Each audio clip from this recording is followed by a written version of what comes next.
13 news में आपका स्वागत है। आइए जानते हैं आज के समाचार। आज देहरादून के प्रेस क्लब में नेशनल लोक कल्याण पार्टी की तरफ से एक प्रेस कॉन्फ्रेंस का आयोजन किया गया, जिसमें आरटीआई के माध्यम से बताया गया कि उत्तराखंड के लगभग 16,500 गांव हैं, जिसमें पिछले 10 वर्षों में 5 लाख से लोग ज़्यादा पलायन कर चुके हैं।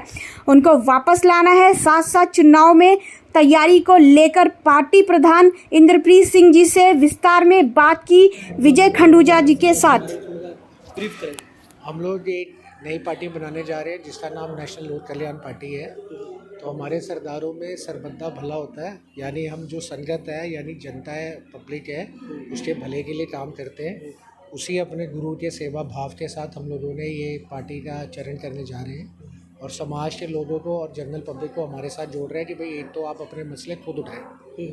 उनको उठाने के लिए अगर आपको कोई इंडिपेंडेंट प्लेटफॉर्म चाहिए तो वो इंडिपेंडेंट प्लेटफॉर्म हम आपको देते हैं। और उसी समाज में और उसी के प्रतिनिधि में से कोई आके ये लेना चाहे जिम्मेदारी कि मैं अपने समाज के लिए और खुद ही कुछ करूँगा, चाहे वो लॉयर हो, चाहे वो डॉक्टर हो, चाहे वो आर्मी मैन हो, चाहे वो प्रोफेसर हो, तो वो सारे लोग आकर हमारी पार्टी से जुड़े, हमारी पार्टी में मुद्दे उठाए और हमारे पार्टी में एज अ कैंडिडेट भी उतरे और अपने समाज को खुद अपने हाथों से ठीक करें। जैसे चुनाव 70 विधानसभा चुनाव नज़दीक है, तो इसके लिए आपने तैयारी करी है क्या?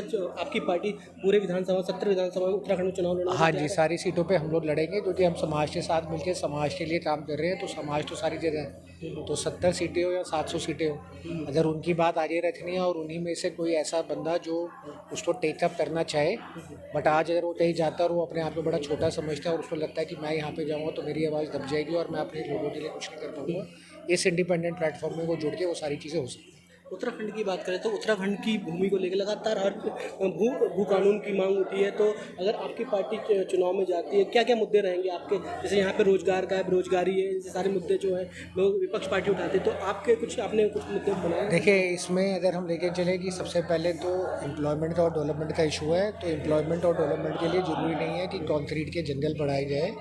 ज़रूरत है कि हम लोग जो पहाड़ी इलाके और जो विलेजेस हैं उसके अंदर सोशल इंफ्रास्ट्रक्चर डेवलप करें, हेल्थ केयर को घरों तक लेके जाए, उसके बाद में एजुकेशन को हेल्थ केयर में लेके जाए, फिर उसके साथ में हम लोग वहाँ पे ऐसे ऐसे प्रयास करें कि घर की जो लेडीज़ हैं वो भी वहीं पे गाँव में रह के, विलेज में रह के कर सकें। दूसरी जो डेवलपमेंट की बात आएगी वो डेवलपमेंट की आएगी, ये हमारी देवभूमि।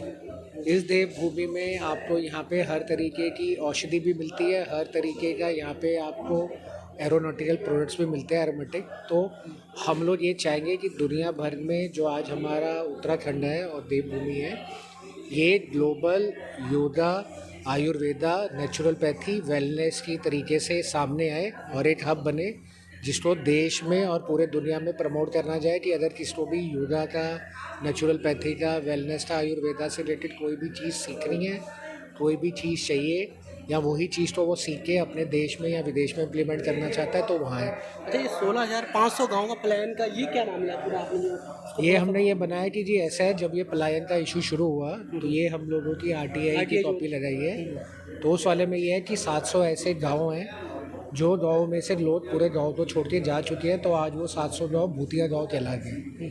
भूतिया गांव का मतलब ये नहीं है कि वो जो है बंजर ज़मीन है, पर उसमें अब कोई भी नहीं रहा क्योंकि वो सब जॉब की तलाश में चले गए। इसके साथ में ये रिपोर्ट है कि पिछले 10 साल में 5 लाख से ज़्यादा लोग भी उत्तराखंड से बाहर इमिग्रेट कर सके, चले गए हैं। तो जैसे प्रॉब्लम पंजाब में इमिग्रेशन की है कि वहाँ के लोकल लोग फ़ॉरेन जाने में ज़्यादा खुश हैं अपॉर्चुनिटी के चक्कर में, इसी तरीके से वो चीज़ यहाँ पे इस तरीके से पलायन में है। तो हम लोग रिवर्स माइग्रेशन, यानी जो भी बाहर है वो वापस आए, अपने पहाड़ों को बसाए, अपने घरों को बसाए, अपने माँ बाप के साथ रहे, उसके लिए हम उन लोगों को वापस बुला रहे हैं।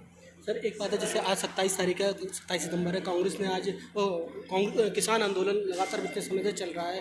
तो आप इस पार्टी से आप जुड़ रहे हैं, पार्टी नहीं लॉन्च करें, तो इसमें किसानों के लिए जो कृषि के तीनों बिल को लेकर इससे आपका क्या राय है? हम किसान भाई जो हैं उन लोगों के साथ हैं। हम उनके मुद्दों को निष्पक्ष तरीके से, क्योंकि हम लोग तो पॉलिटिकल तो है नहीं, तो हम लोग तो समाज से आ गए हो तो हाँ, तो उसमें हाँ तो हम लोग उसमें क्या करेंगे, हम लोग जो उनके मुद्दे हैं, देखिए कई ऐसे मुद्दे हैं जिनको बड़े सारे लोग अपने अपने हिसाब से मैनेज करते जा रहे हैं।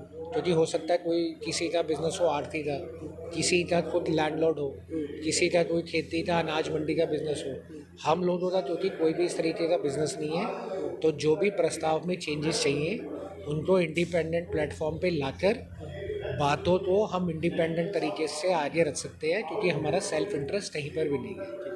इसी वजह से जो भी हम लोग विलेज डेवलपमेंट की बात कर रहे हैं, आदर्श विलेज की बात कर रहे हैं, ऑर्गेनिक खाद ऑर्गेनिक खेती की बात कर रहे हैं, केमिकल फर्टिलाइज़र पेस्टिसाइड से किसान भाइयों को बचाने की कोशिश कर रहे हैं, तो मेन तो अन्नदाता है। तो आज अगर उस अन्नदाता का ही हाल हमने सही से नहीं रखा तो आगे जाके क्या होगा।